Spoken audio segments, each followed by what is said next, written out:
Halo pemirsa GPR TV, dari Sabang sampai Merauke, dari Miangas hingga Pulau Rote. Bertemu lagi dengan saya Rosti Triastuti di program Kominfo Newsroom.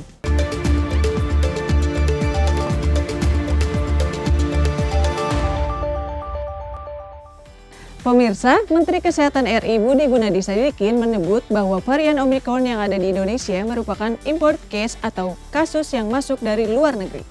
Meski demikian, hingga saat ini varian tersebut belum ada yang menyebar luas di wilayah Indonesia.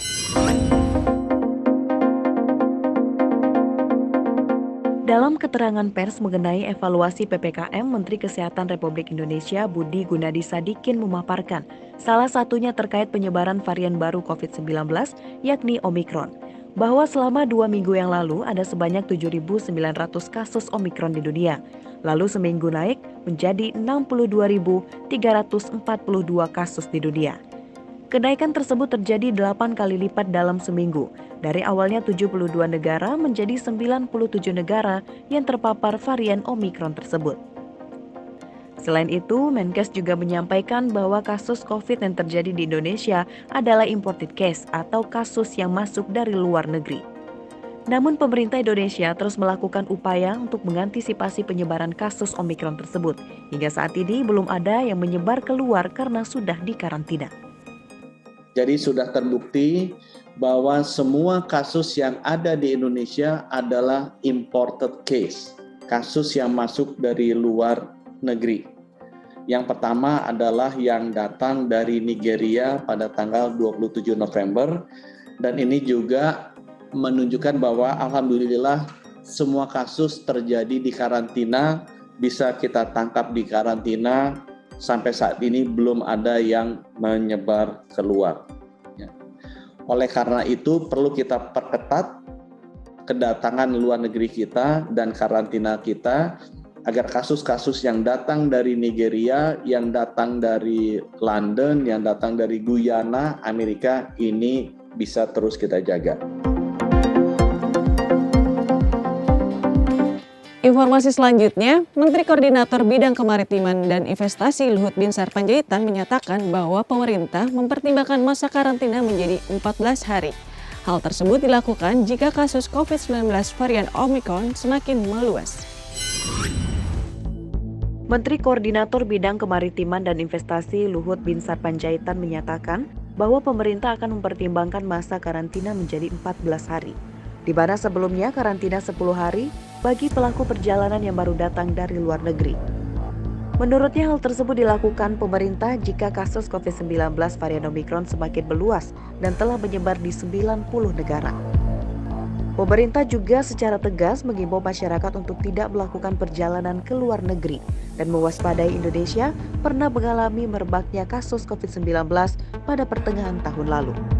Saya ulangi, pemerintah sangat mempertimbangkan untuk peningkatan masa karantina menjadi 14 hari jika penyebaran varian Omicron ini semakin meluas. Jadi saya mohon kita semua menahan diri. Kita jangan ingin mengulangi masa yang begitu mencekam pada Juli tahun ini. Untuk mengantisipasi melonjaknya PPLN yang tiba di Indonesia, pemerintah juga akan menyiapkan tempat-tempat atau wisma karantina baru untuk menjaga agar kondisi kepulangan mereka tetap kondusif dan sesuai protokol yang ada. BNPB sedang menyiapkan kesiapan Bandara Juanda sebagai pintu masuk baru bagi PPLN yang akan pulang ke tanah air.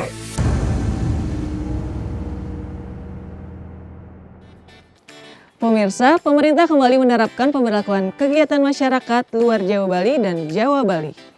Pemberlakuan PPKM tersebut mulai tanggal 24 Desember hingga 3 Januari 2022.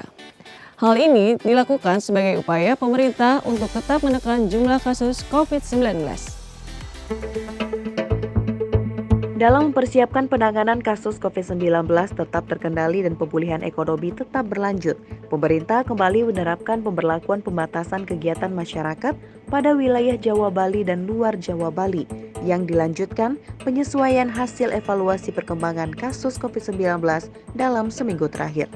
Pemberlakuan PPKM tersebut mulai tanggal 24 Desember hingga 3 Januari 2021.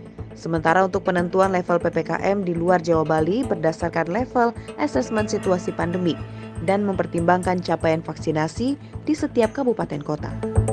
Nah, ini berdasarkan level assessment pandemi. PPKM level 1 meningkat dari 159 kabupaten kota menjadi 191 kabupaten kota.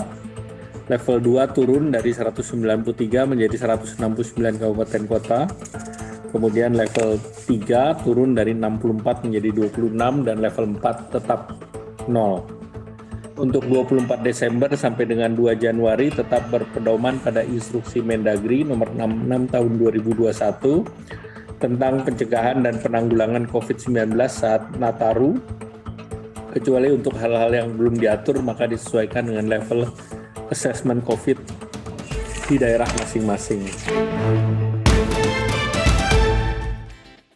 Sementara itu, Menko Perekonomian Erlangga Hartarto menyebutkan bahwa pemerintah tengah mempersiapkan pelaksanaan vaksin booster yang direncanakan mulai pada tahun 2022 mendatang.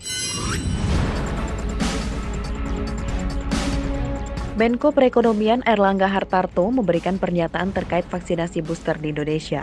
Dalam keterangannya pada Senin 20 Desember 2021 lalu, pemerintah tengah mempersiapkan pelaksanaan vaksin booster pada tahun 2022 mendatang dan melakukan revisi Perpres dan Permenkes.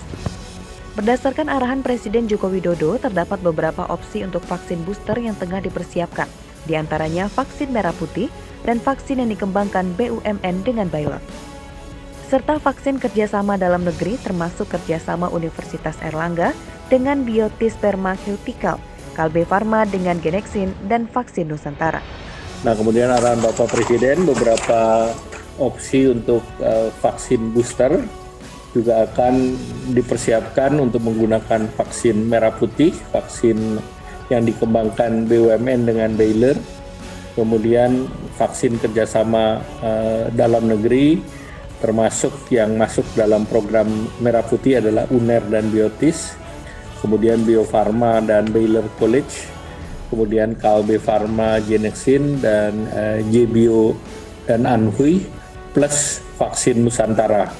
Ini akan segera dimatangkan dan disiapkan regulasinya, termasuk regulasi daripada harga masing-masing vaksin tersebut.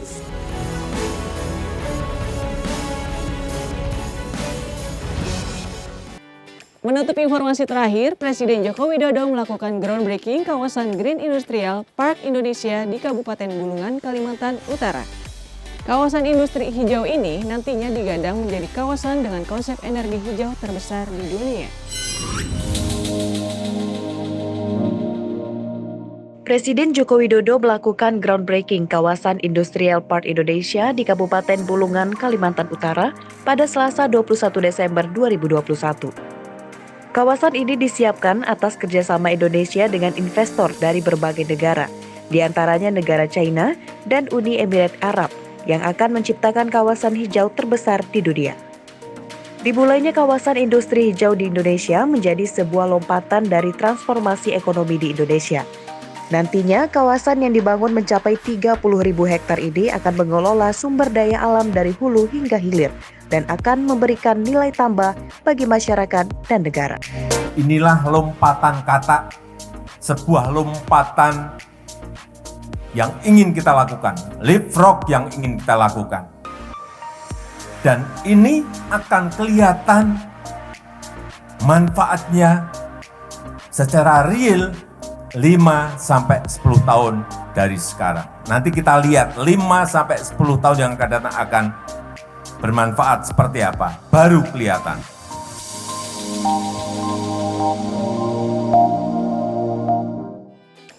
Itulah ragam informasi yang telah kami kemas untuk Anda. Dapatkan update berita pilihan setiap harinya di kanal GPR TV atau melalui sosial media gprtv.id. Saya Rosi Triastuti pamit, sampai jumpa.